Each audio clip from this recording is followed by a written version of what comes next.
Could be anything, babe. You've got cosmic rays, I travel with the Silver Surfer, who knows? The Fantastic Four are off with a new #1 time of recording, as of November 2022. This after coming off some big galactic shakeups under Dan Slott. Well, after that, it seems that Marvel is trying to take the team in a different, more accessible direction. Yes, this is one of those back to basics type outings. Sorta. So let's see if it actually gets there. I've gotten a lot of questions since reviewing Full Circle as to where exactly do you start the Fantastic Four? Help, there's so much. So this #1 is billed as a jumping on issue. So let's take a look and see how you feel about that. Greetings comic lovers and welcome back to Casually Comics, the channel where we chat all things comics, reviews comics new and old, to history to anecdotes, truly wherever our whims take us. I'm Sasha and let's chat First Family. The Fantastic Four, the first family responsible for launching not just the Marvel Renaissance, but Marvel being named Marvel as a company. They occupy a pivotal space in Marvel Comics history. And when their runs are good, they're very, very good. And when they're bad, they're forgettable. This first issue is being built up with the goal that you can jump in if you've read tons of Fantastic Four or if you've read none at all. Which, if you weren't keeping up with Slott's run, it may be best to just jump in and not try and backtrack. Because if you just went back a few issues, the ending of that is all tied up with Axe Judgment Day and a whole bunch of stuff going on there, and it has a bit of a wrap it up feel. And it just ends with them standing there going, we're a family, we can face anything. The end. This team has had very long running, though not unbroken titles. So for many, there's a strong feeling as to who these characters should be. They have a long history. They're, dare I say, established. This video is brought to you by Established Titles. Established Titles is a project based on a historic Scottish custom where landowners are referred to as lairds or lords and ladies in English. With Established Titles, you can buy a small piece of the Scottish countryside. Very small. This in the service of both reforestation and afforestation. Both ways. And you get this nice handy dandy plaque with your lord status on it. You can blind people with the lights like I'm doing right now. Title packs give you at least 1 square foot of dedicated land on a private estate in Edelston, Scotland. And an official certificate with a crest. Your certificate features a unique plot number with which you can see the exact location of your land. Established Titles told me that the first 200 people purchasing a title pack using my link will effectively be next to my plot. Within a few minutes or walking distance, will be lairds of the trees. Established Titles looks to help preserve the picturesque woodlands and biodiversity of Scotland. We plant a tree with every order and work with global charities, One Tree Planted and Trees for the Future to support global reforestation efforts. It can also make a great gift for yourself or for someone you love. A title makes a great gift all year round. I got this one from my dad and he was kind enough to let me have it to film with, but I need to give it back post haste. Some also really enjoy the titling aspect and go hard. You could also officially change your name to Lord or Lady and get it on your credit card, plane tickets, etc. Established Titles is running a big sale right now. If you use the code COMIC10, you get an additional 10% off. Go to Established Titles /COMIC10 to get your gifts now. Okay, 2022 Fantastic Four time. This new run is written by Ryan North, with art by Iban Coello. This #1 has been covered by Alex Ross, which for many is a big selling point. And this one is a particularly eye-catching one. Nice and vibrant, full of colors. It does not reflect the story, except that yes, this is a comic about the Fantastic Four, even though they're not all in it. It is a pretty cover though. Very action pinup. If you like Ross's style, it'll be up your alley. And if you don't, well, then it won't. We start off very quickly establishing that there is a time loop in play. Like many things in this first issue, how it's established can be read as a strength or a weakness. Mileage is gonna vary. Get ready to hear that a lot this video. We see a man sitting in a motel waxing poetic about his small town and his comfy motel, and we see this July 12th, 1947. These same panels repeat on the next page and again on the third with some minor variations in art and in the narration box in the last 2 panels. On the one hand, this is a nice setup. It lets you see that something is off with the town.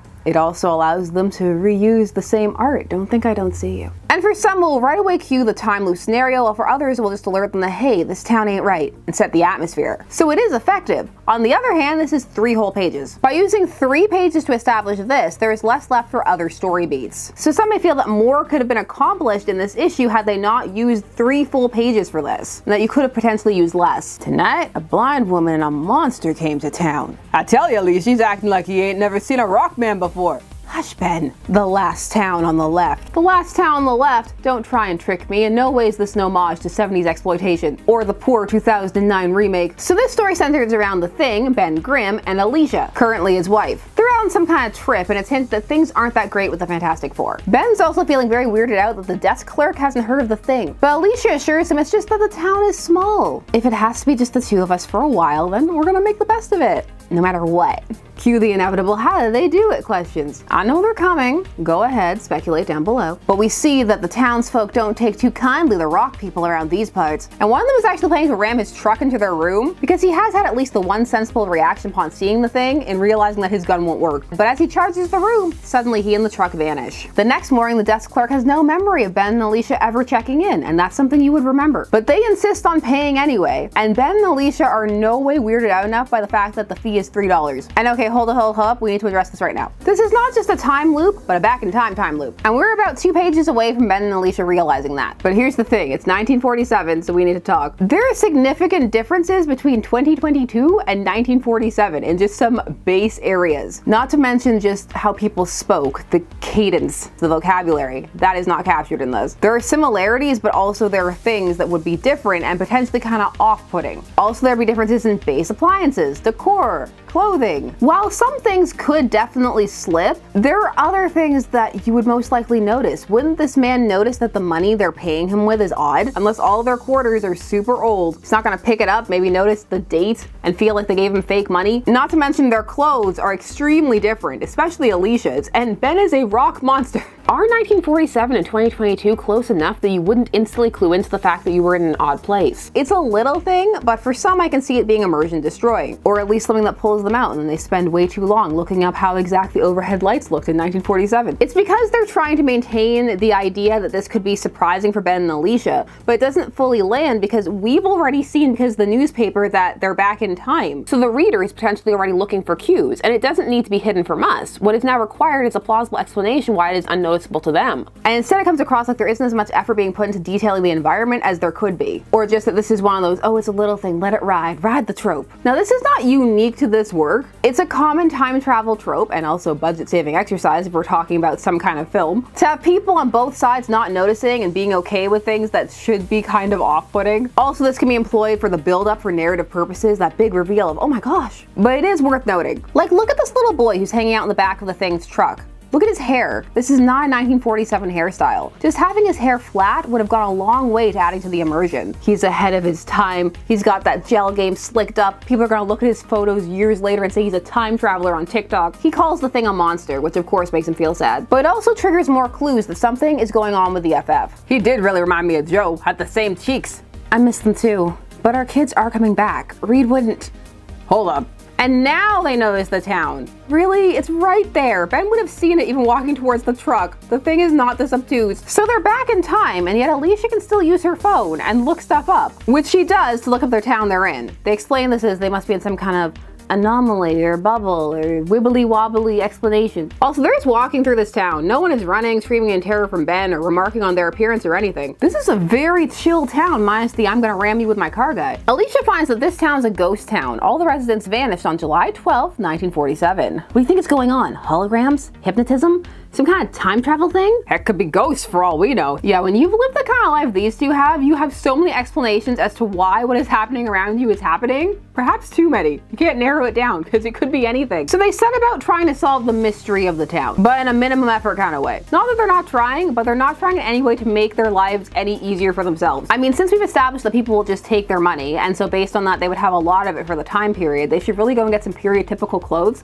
That would help. If you're in a time loop, you don't want to have to start off every day first explaining why you look so different to everyone. Just make it easy. Get some clothes. They do establish that some of the things vanish, so maybe try modifying some of what you have to something that would be more appropriate, or start your day off every day with, okay, we grab clothes from this clothesline here and then we go. Anything to cut down the time of explanation. Now, it's not all great in the town. That one person who's against Ben manages to rile some people up against him a couple of times, so Ben does get to do some clobbering time. And he gets to be pretty brutal because there are no consequences because everything resets and the people vanish. So really it's more vanishing time than clobbering time. They also bring back that joke about how the thing never gets to eat a sandwich, only this time Alicia's in on it too. No sandwiches for them. I wonder why we could drive into Cedar while everyone else got empty fields. Could be anything, babe. You've got cosmic rays, I travel with the Silver Surfer, who knows? Yeah, this is one of those just go with it stories. It doesn't give detailed explanations. That's not its focus. Its focus is just on the adventure aspect, not on the explaining why it's happening. So if you're looking for a kind of tight, even if implausible explanation a la classic Fantastic Four, you won't find it here. And again, that's gonna be a mileage may vary very moment, because some will feel that there's space for both, that there is time to include a little bit of a, oh, it is because I traveled with the Silver Surfer and that makes me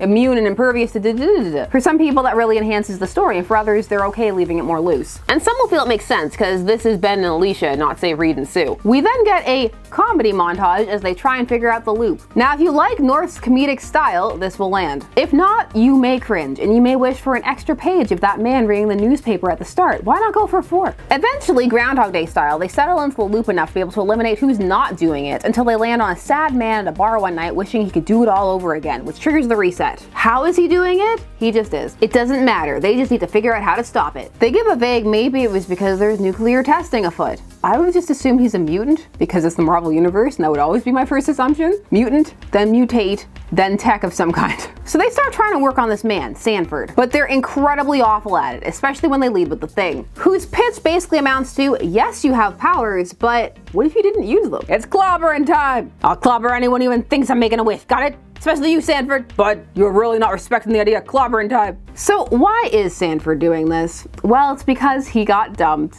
Yes. Okay, do it. Cue the literally me jokes. I'm ready, I'm braced, I want to hear some good ones. For some, this motivation is going to feel relatable, for others trite. But the fact that that is his motivation, not that he's doing this on purpose because he didn't know he had these abilities, but Alicia and Ben do. So when Alicia goes to pitch his girlfriend that she should get back together with him to prevent it ever happening and telling her about his powers, so you better go back. Alicia, what's wrong with you? Is the situation that desperate? Just go on, live with him in perpetual terror that if you ever step out of line or say the wrong thing, he's just gonna put you in some kind of horrible time loop. Worth it! I'm just having flashbacks to the WandaVision. They'll never know what you sacrificed for them. I feel like with the logic that show applied, we could apply it here to Sanford. They'll never know what he gave up for them. So how do they get through to him? Why, by giving him the level of advice you'd find in some kind of self-help book, but not a very good one. If you love someone, you have to let them go. Actually, it's far more trite than that. Alicia and Ben start going on about how for neither of them was this their first relationship. They had other relationships and broke up and then found each other. Because sometimes relationships end and then you can find new relationships. Profound. Now, people in 1947 broke up, dated other people. He should know this. All it takes is a you'll find someone else. There are plenty of fish in the sea. The right one is out there yet to stop this time loop and stop his powers. But you're not ready for exactly the metaphor that they use. Get ready. But then my friend Joey told me something that helped a lot. Your relationship isn't a failure just because it didn't last until one or more of the people in it were dead. That's not love, he said. That's fighting. There are many ways to measure success and failure inside of a relationship. A relationship can be a failure when you're together. A relationship can be a failure if you break up. Relationships are complicated and nuanced. And also, not every breakup is some great life learning experience. Sometimes things just happen. And yeah, there are some that you can pull great learning experiences from, but sometimes stuff just sucks. And sometimes the failure itself is the lesson. And that's fine too. It's okay to fail, but Sanford is pretty unstable, so I guess for him the only thing they could redo is reframe the entire concepts that failure was impossible. I don't know, that doesn't seem like the healthiest. I'm in a quagmire now. I'm trapped in this advice. Fighting. Now this comic thinks that this advice is profound, if not profound, at least clever and hilarious. So I hope you liked it because it keeps coming back. So if you found it as ill-fitting and trying hard to be funny as I did, then you're out of luck. If it gave you a good chuckle, then rejoice because it's coming around again a couple of times. Now this is all Sanford needs to wake up the next day. Remember at the end of Groundhog Day, where after seeing Bill Murray struggle through the seemingly endless loop and finally grow as a person, and he opens the window and he sees it's over and he says, "Do you know what today is?" No, what? Today is tomorrow. Well, in this we get July 13th, 1947. Not a fight. What follows though is admittedly a pretty nice montage. It's very a la Up, but more happy and less tear-jerking, of him living a full, happy, average life, and it is sweet. And when Ben and Alicia wake up, Ben has a nice moment where he realizes what that means. That with the powers this man had, the fact that the town isn't arrested at any other point, assuming this man never moved, which the thing is, well then it means he lived a life without ever once wanting to start again. And that's nice. It is. That's a sweet emotional beat. And it ties in well with the Thing, who does have regrets. That could actually have been a nice connection point between him and Sanford, about having to overcome and live with one's regrets, and that happiness can still be found even with them, or how things may seem like regrets at the time but end up being blessings in disguise. But they didn't use it, and there may be a reason why that we'll get to in a moment. Wrap up time. Alicia, can I ask you something? Anything, Ben. You ever maybe think my relationship with the others is like what your friend said, a fight? It's not a font of wisdom. Please stop. This is every house has a bathroom level of wisdom. Well, maybe with Johnny. Ha! Still not worth it. We end on the hint that things are awkward, particularly between Ben and Reed, and that Reed has done something to New York. What could it be? Tune in next time to find out, maybe. Okay, so very mixed bag. Let's chat about it. Despite my snark and the fact that this issue does have several flaws, at the end of the day, for me, it was fun. It had a lighthearted tone, went back to a more episodic kind of feel, and had that kind of sci-fi adventure thing going on. It did feel like a reset after all of the interconnected things that have been happening in the Fantastic Four book. A bit like a breather, but that's the perspective of someone who's been keeping up with all the runs. It more than played with time travel and time loop tropes. It sat in it, it wallowed in it, it rolled around in it, it sank right in. And so for some that will land and others not. It will really depend how fond you are or tired you are of those tropes, and also if you feel that this did anything new or interesting. It did do a couple of mildly intriguing things. Have the people who remember not be the central point of the loop, and also be able to see the reset or leave at any time, so it made it more of a choice that they stayed and tried to do something about it. But on the whole, if you just feel this is an overplayed plot element, the story probably won't do much to change your mind. The focus on Ben and Alicia is, as someone said in the comments when I posted some stills of this in the community tab, a choice. Again, for some will land, for others not. Some will want the first issue of the Fantastic Four to feature all of the Fantastic Four, and not just in photograph form, but together. While for others, it's a nice slow build that seems to be setting up this kind of story beat where we'll see a different member each issue, or that's gonna bounce around kind of like that. That there's a confidence that's gonna try and build through something, at least one arc. Plus, this comic did have some nice Ben Alicia moments, and it is nice to see them just be the happy functioning couple they are at their best. But for some, the fact that this may feel like a filler plot will not be a good thing. Hurry up, get to the meat. Now, North has an entire page at the end dedicated to just what exactly his goals are for this book. There were 4 guiding lights I had in mind for the Fantastic Four. There are 4 lights. And I put them at the top of the very first document I sent to our fearless editor, Tom Brevoort. They went a little something like this. 1. The Fantastic Four are fun. These are people who know they can help people and are here to do exactly that. No angst. Having superpowers rules. 2. The Fantastic Four are adventurers. Exploring the unexplored is fun and gratifying. The unknown and the impossible are crazy interesting. 3. The Fantastic Four can do anything. If we want to recapture the feeling of the FF as they were in the 60s, where anything could happen, we have to let what's come before be there to inspire stories but not limit them. 4. The Fantastic Four are accessible. This is a comic for people who've read every Fantastic Four appearance since 1961, but it's also one that welcomes people who have never read a single Fantastic Four comic before, or even a single Marvel comic. While we have deep cut references to what's come before, you won't feel left out if you don't know it, because this is a comic for everyone. I have such a knee-jerk reaction to that end sentence now, because people say that and so many times it means that it's for no one. Please mean it in the classic sense of just like anybody could pick it up. Firstly, it's nice to have such a clear, open thesis in bullet point form. Hooray! So let's look at this first issue in terms of these 4 core things. Did it accomplish them? 1. Was it fun? Yes, it was, in my opinion. 2. Did it have adventure? Yes, it did. 3. Anything could happen. Yes, it could. Something very tropey happened, but it was in the realm of anything could have been causing it, so yes, anything could happen. And 4, was it accessible? Yeah, for the most part. It's definitely the type of issue where I can see you wanting to go and seek out a bit more about the characters, or get excited to see what's gonna happen. If you're not particularly familiar with Ben or Alicia, it doesn't feel like that would be too much of a hindrance, though of course you'll let me know if you felt it was. However, this pitch / proclamation, it does have one point that does raise some concerns for me, and it's here in number 1. No angst. The OG Fantastic Four were fun, yes, but no angst?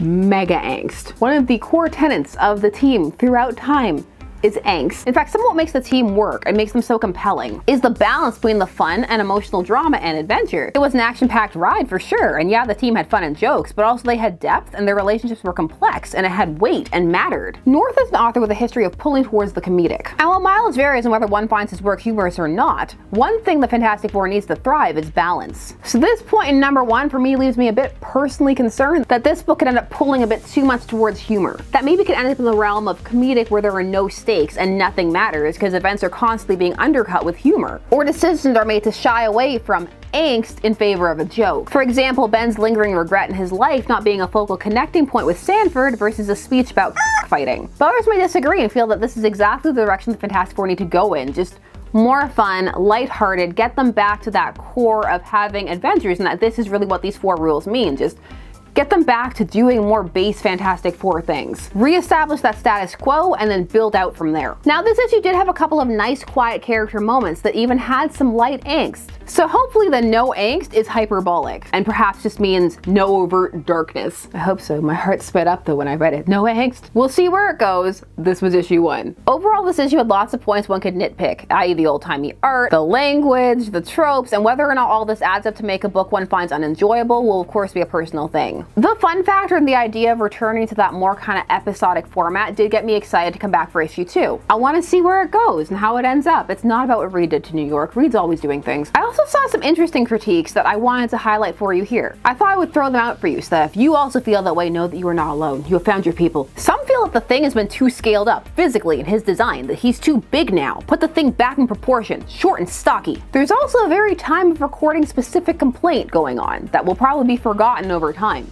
And that is that some feel that this comic is too close to the first issue of Amazing Spider-Man Beyond that relaunched in January of 2022. Why? Because both are employing what can be called a mystery box format. The idea of moving forward and seeding a mystery that you then need to solve or that will have little clues throughout the other issues. The what's in the box syndrome. For Spider-Man it was why does everybody hate Peter Parker, especially MJ? To which I responded, it must be Tuesday, and the Bugle ran another article. So some feel that by having the whole New York and the what did Reed do, it's copying Spider-Man's homework. This critique will probably fade over time for a couple of reasons. One, it'll be forgotten in most circles that these two books launched 9 months apart with a mystery box device. This isn't a case where the two are very similar or very hyped up. Also, even if they were, it's a common plot device. The attempt to hook you in with the mystery of, oh, what happened? Why are things different? I want to know. No one character or book has a moratorium on that plot. And the idea of is it too soon after that's what they did with Spider-Man will vary. For me, it comes down to, well, who did it better? And how does it ultimately pay off? To me, there were enough differences between the way the two books did this in their first issue. But that's just my opinion. Also, it depends on if you were reading both books. Not everyone was. As for this issue, it's gonna vary. For some, a tropey, unfunny mess. For others, fun with potential. For others, cautiously optimistic. For others, a good jumping on point. I'm in the fun with potential, but not unflawed. And with some things that could become issues if left unchecked. But I want to come back for issue 2, and I want to hear from you. Will you be back for issue 2? What did you feel about it? Are you on board? Is it for you? Not to your taste? Not your tempo? Still stuck on how the Thing and Alicia do anything together? Do you agree that love is not a fight? Tell me things down below. While you're down there, please do all the YouTube things. Like, share, comment, subscribe, and hit the bell notification so that you never miss a vid. Thanks so much for taking some time out of your day to spend it discussing comics with me. I always appreciate it. I will see you again soon. Bye-bye.